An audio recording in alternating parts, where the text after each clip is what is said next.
Okay, so TJ mentioned something. I want to show you one more thing. So I actually ripped off the orange tape and I'm doing the correct thing and putting a little bit of frog tape on here. Okay, so I've got my outlets covered. A lot of times we want access to power.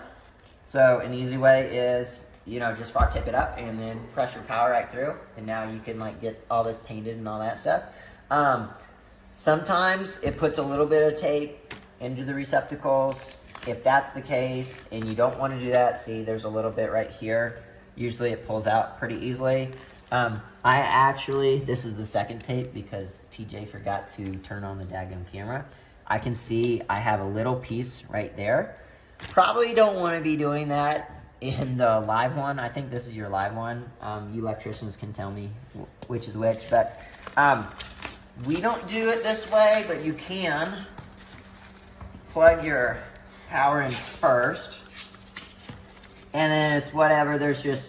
We don't really do this, so you can just figure it out on your own, and you can kind of just tape it that way. Now, some of you are thinking, oh my gosh, what's a professional painter teaching me how to cover a freaking outlet for? Well, it's the small things that are overlooked a lot of times, and like, you know, if you take the time to like cover these, then you can focus on actually like making your wall look nice. You're not worried about your outlets, because I tell you what, if you bump an outlet or you get speckles on the outlet, which you will, so if you paint above the outlet, I don't care what roller you're using, you're probably going to get speckles on the outlet. It might not be super apparently, but if you get within a foot, you can definitely see it. I mean, it's better than taking a rag of alcohol and having to like wash your outlets. All you have to do is tape it real quick. So, and then another reason, like we talked about orange versus green. This orange, and this goes for all other, you know, higher end, higher grip tapes. Like duct tape's even worse than this, but like we use duct tape on like some concretes because this isn't gonna stick, and definitely your frog tape's not gonna stick.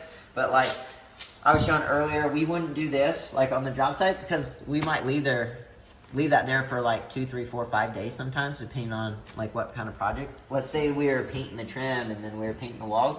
We would actually get all our prep done, all the masking done. I mean, it could sit there for 2 weeks on a larger project. There's some homes we go into where they're 4 weeks.